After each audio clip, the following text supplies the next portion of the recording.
The night was meant to bring us closer. Instead, it broke us forever. We had planned it for weeks. A small, intimate gathering at our home. Just close friends and family. The kind of evening meant to wrap you in warmth and laughter. I wanted it to be something special. My husband, Daniel, had been drowning in work lately, coming home late most nights, shoulders slumped, barely touching his dinner. I missed him. Not just his presence, but the light in his eyes, the ease in his voice. I thought maybe an evening surrounded by love, laughter, and familiarity would remind him of the life outside his deadlines. The house glowed under soft amber lights, candles flickering gently on side tables. Jazz played low in the background. Laughter came easily. Glasses clinked. Friends swapped stories in the kitchen while my sister helped me finish plating desserts. Everything felt light, organic. One of those nights where time stretches in that perfect way, like it doesn't want to end. Daniel stayed close to the edge of it all, smiling here and there, but mostly quiet. He'd always been on the reserved side, the steady rock to my whirlwind energy. I didn't think much of his silence at first. I figured he was tired, letting himself be carried by the current of the evening.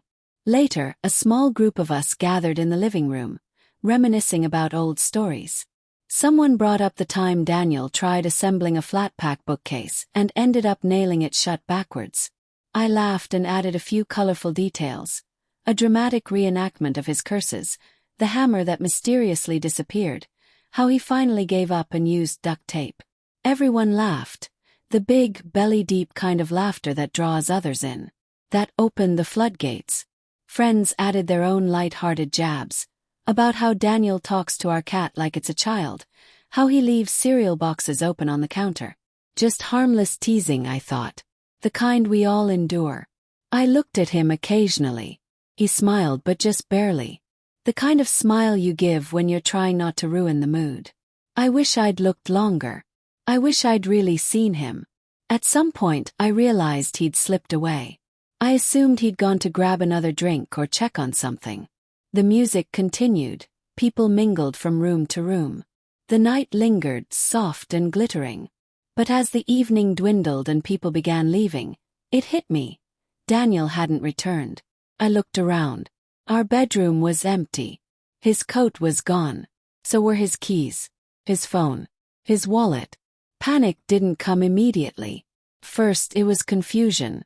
Then the unease crept in. I tried calling voicemail. Again. Voicemail. I sat on the edge of our bed, still half-dressed in party clothes, my makeup smudged with exhaustion, convincing myself that he just needed space. That he'd be back by morning. That maybe I was overthinking it. But I woke up alone. On the nightstand was a message. Not dramatic, not angry. Was come. To come. He wrote. I'm tired, Leah. Not just from work. I'm tired of always being the punchline. Tired of feeling small in my own home. Tired of pretending that the jokes don't sting. I know you didn't mean to hurt me, but you didn't protect me either. You laughed with them instead of standing beside me. I've spent too long waiting to feel safe around the people you say love me. Tonight just made it clear, I don't belong here.